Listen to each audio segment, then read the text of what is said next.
Welcome to the Swimming from Home talk show. I'm here with Zane Grothe. I guess first off, could you just take me through your last few weeks and kind of your narrative on how the effects of the coronavirus have trickled into your day to day? Well, the last time I was in the water was about 3 weeks ago when I was at the Olympic Training Center. Mhm. I was with the small group that was up there training. I was up there for about a week and a half. And very quickly, Governor of Colorado closed gyms. So they closed down the place and booted us out. That was about 3 weeks ago. Since then, I've been doing my best to either create some sort of system to, lift weights or stay in shape, or practicing running, practicing, core circuits, making stuff up or whatnot. But trying to adhere the best I can to the stay-at-home order and kind of live life in my apartment. Yeah. So I've seen a few of your social media posts, and it looks like you've created some pretty creative circuits. Could you tell me a little bit more about some of those? I saw the pulley one that looked like it was on an ironing board. Yeah, kinda. It's just a piece of lumber, a 2x12. Um, but yeah, I was kind of modeling it after the Vasa trainers, and just kind of put a couple pulleys on it and threw some buckets on it to keep that swimming motion strong. Mm-hmm. Um, I also it's hard to tell in the video, but in the bottom of the buckets, rather than use water, I've got some concrete discs that I made. Ooh. And using some of the leftover concrete, I used some PVC and I actually just made some dumbbells as well. So that'll give me a bit more options. I don't really have anything as far as actual workout equipment in my apartment. So I've got a set of dumbbells. They're probably about 20 pounds a piece. So light stuff, but that way I can get high reps in and whatnot. But besides that, just body weight stuff. Yeah.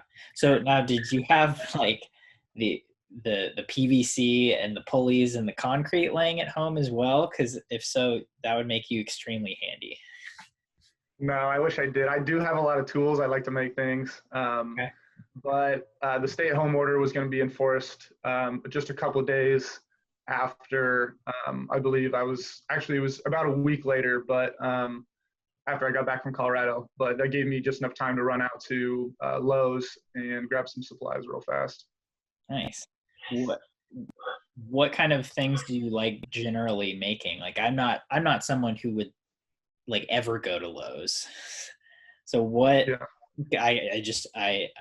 I'm not, I wouldn't describe myself as like handy or making stuff. So like what do you generally make?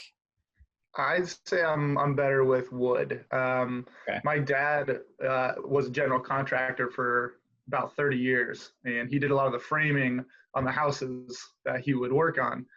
So I just grew up, as a little kid going to the job site with dad and stuff like that. Him always just having an immense amount of power tools around the house and in the garage, mostly all woodworking stuff. So if it's a hammer and nails or screws and a drill, I probably know how to use it, saws and stuff like that. So if it can be made out of wood, that's usually my first go-to. But eventually, hopefully, I'll move into some more metal fabrication stuff. Yeah. Is that something you would like to do, maybe in life after swimming?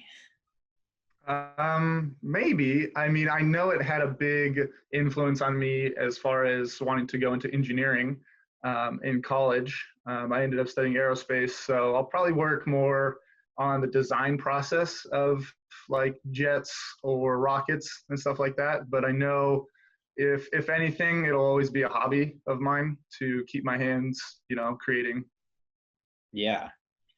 Do you feel like that's been a helpful process to have, especially in light of not having swimming?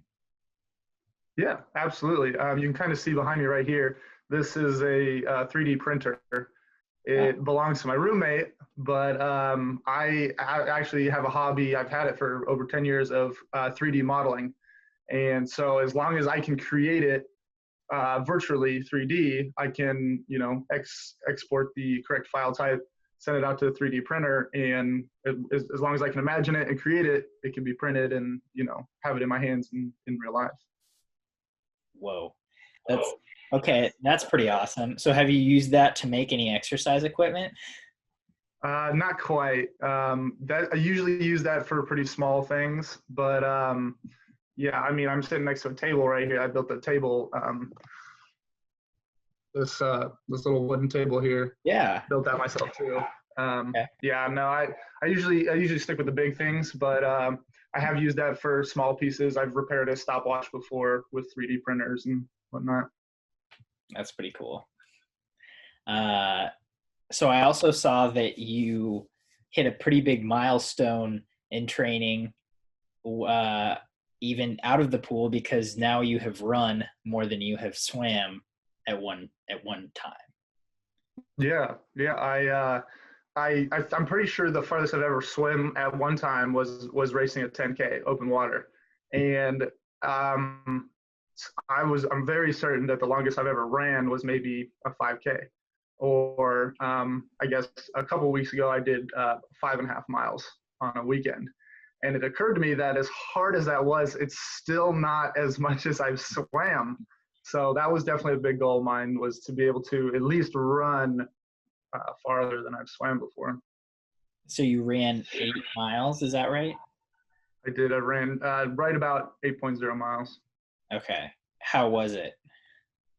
Um, I I brought the mentality that I have with my swim training, and every time I ran further, I ended up running faster too, and it's taking me more and more time to recover from that. I'm not taking baby steps. I know I should be working in like 20 or 30-minute increments and keeping it light, but I was the goal was to obviously run further than I've ever run before, and so I set off with the goal of running an hour, and I ran as hard as I could, and I felt very accomplished afterwards. But it's now been 3 days, and I'm still sore from it. So maybe I'll learn to slow down and take things easy, and do it the right way, and actually work with the process. Yeah. Ha- have you enjoyed this cross training and kind of having to get creative just to get a workout in?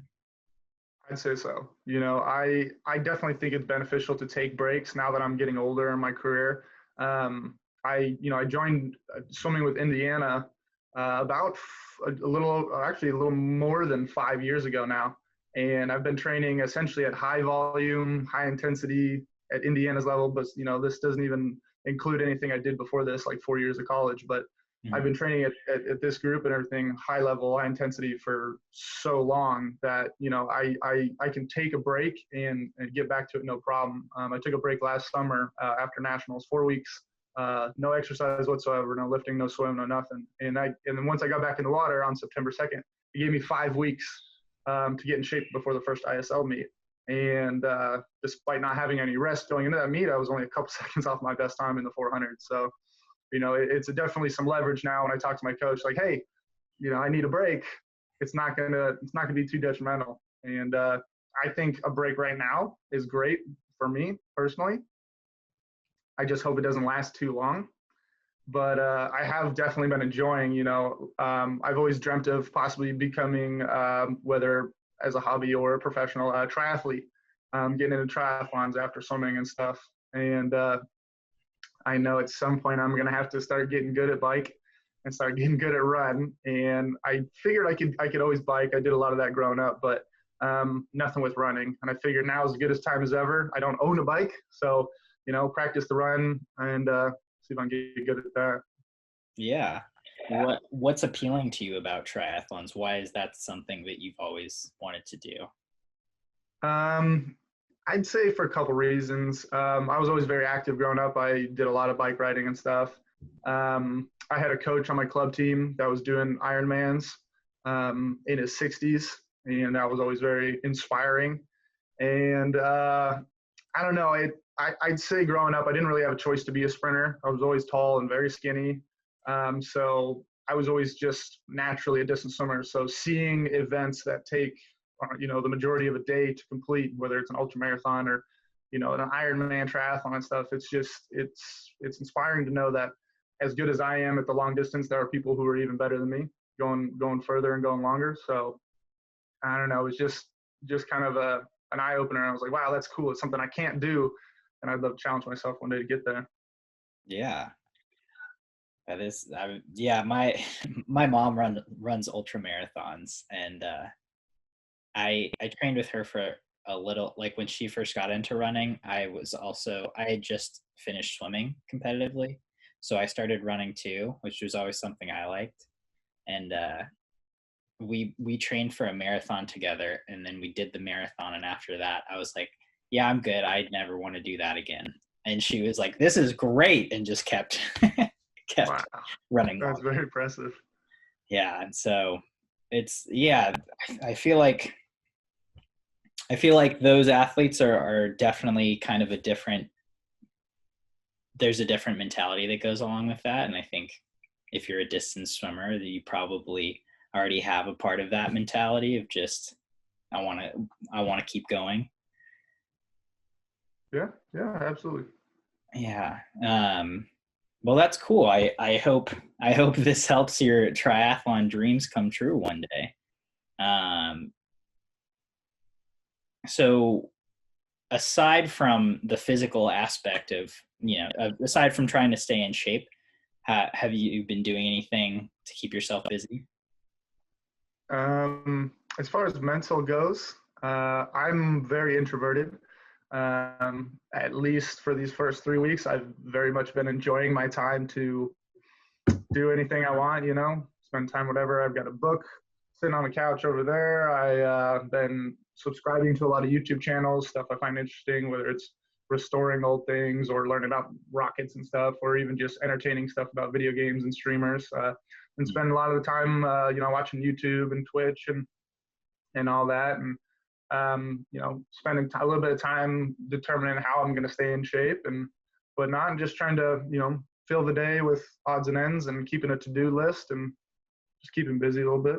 Yeah. What book? What are you reading? It's called What If by Randall Munroe. If you've ever seen the web comic XKCD, they're Yeah. just like little stick figures and stuff. Randall Munroe wrote that. He actually, at one point in his life, used to work on robots for NASA, and then created this little XKCD comic web strip. Hmm. And he got really into having a blog online and have people who would send him just absurd hypothetical questions. So what he did is he made a book out of it, and he would just take these silly questions like, could you hit a hockey puck fast enough to hit a goalie and knock him into the back of a net? And it's just silly, like you'd say yes or no, but he actually takes a very scientific approach Okay. and writes a whole little chapter dedicated to all these little questions and talks about the numbers, the speed, the momentum, all that kind of stuff, and kind of knocks it out.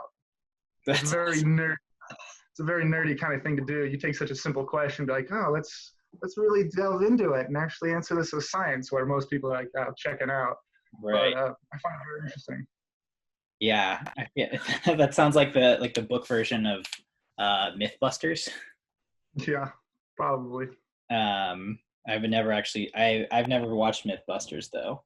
I only know it because I think Nathan Adrian swam through like molasses at one point. Yeah, yeah, that's one of my favorite shows. So I'm pretty sure I've seen 90, Oh, 95% of all their episodes. nice. Um, so you're reading a little bit. So what video games do you like to watch streamed?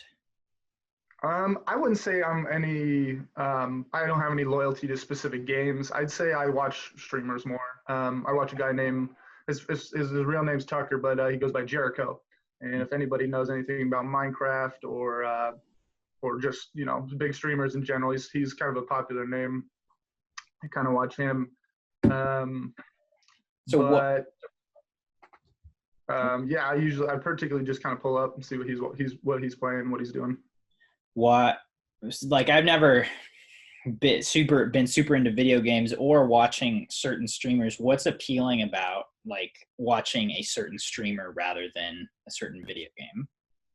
I'd say the biggest thing that draws me to watching Jericho is I draw a lot of similarities between his lifestyle and mine. I haven't owned a console for video games since the original PlayStation 2 came out, Hmm.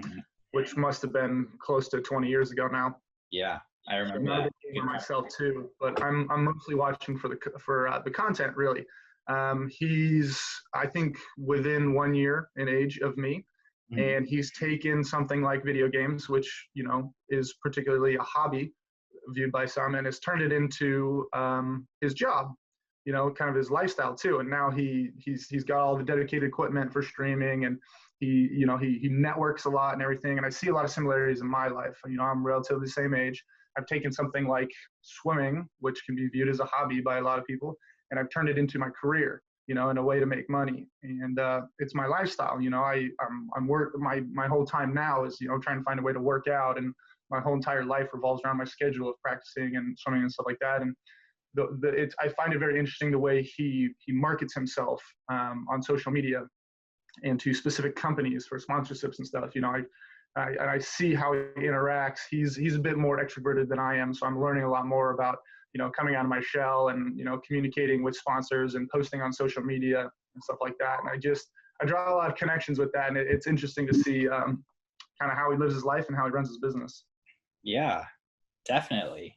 So while he's streaming himself playing Minecraft, like he's talking during that, right? And like that's the content. Yeah, pretty much. I mean, I think he's pretty witty, and he's a pretty funny guy. So even if he's like really zoned in and everything, he's making jokes or whatnot. What his future plans are. He's reading the chat about questions that people have about future video games or even himself. So Mm-hmm.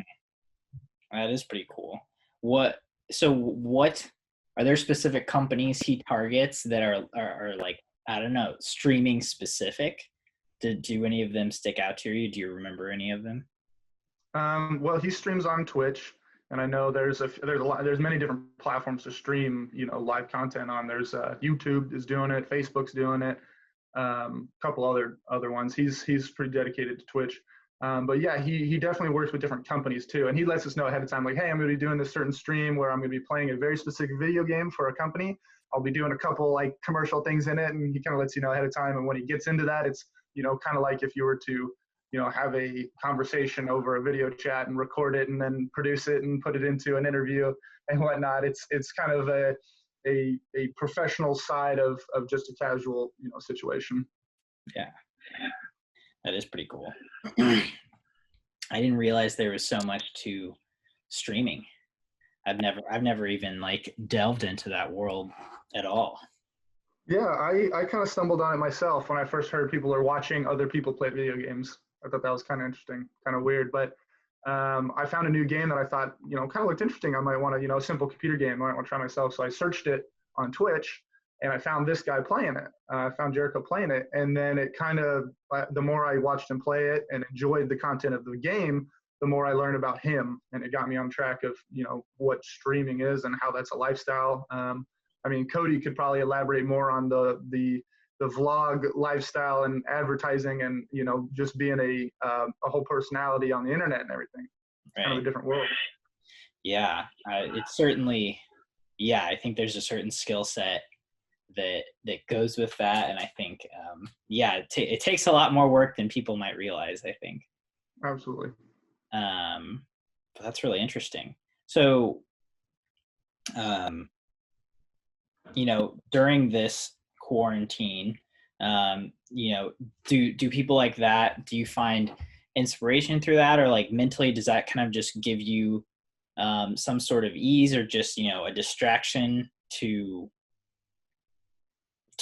kind of the reality that this is definitely in terms of like not being able to swim?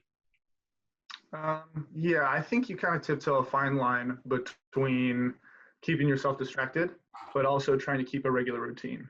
Mm-hmm. I know the first week or two, I was like, this is going to last a while, and the Olympics are probably going to get postponed. So, it's nice to take a break. And my entire daily routine just went out the window. I was staying up past midnight. I was sleeping in close to noon. My metabolism was falling off because I wasn't swimming. So I was eating 1 or 2 meals in a day. Just everything was kind of falling apart. And I realized that probably wasn't the best for mental health, even completely disregarding the physical aspect of it. So I realized the more I can kind of stay on a regular routine, which means, set an alarm and waking up maybe at like 7 or 8 in the morning and getting a little bit of an exercise routine done in the morning, whether it's a run or abs or whatnot. Then I can eat on a regular schedule, get my sleep back on a regular schedule. When it comes to like watching a Twitch streamer, as far as playing video games and whatnot, their life hasn't been altered too much. Maybe off the screen it has, and they may comment on that. But it helps to pick regularly scheduled activities like watching a streamer or reading a book or watching a movie and stuff like that, and keep it on the routine. But also when you have time, like, okay, it's time to go to swim practice.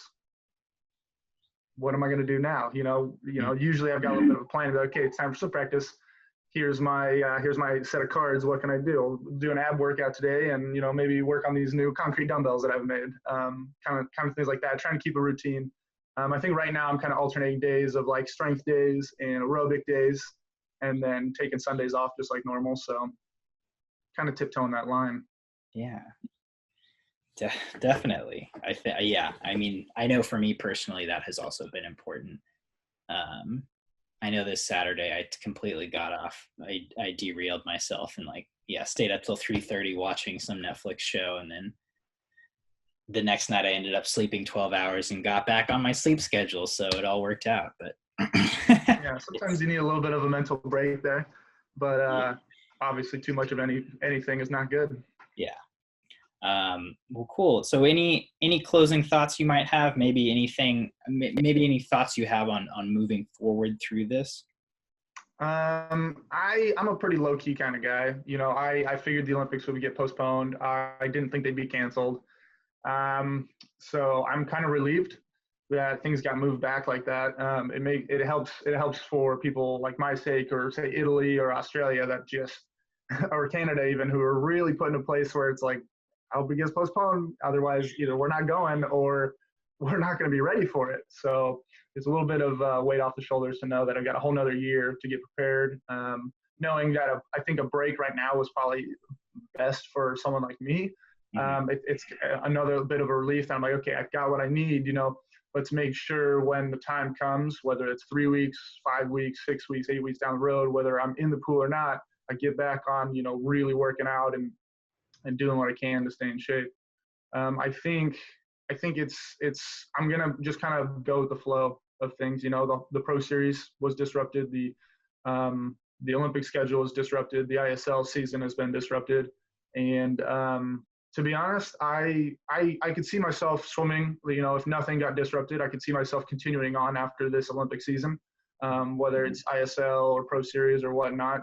Maybe not as intense or as serious, but seeing myself finding a way to continue, a professional swimming career after this. So I just kind of, take things as they are.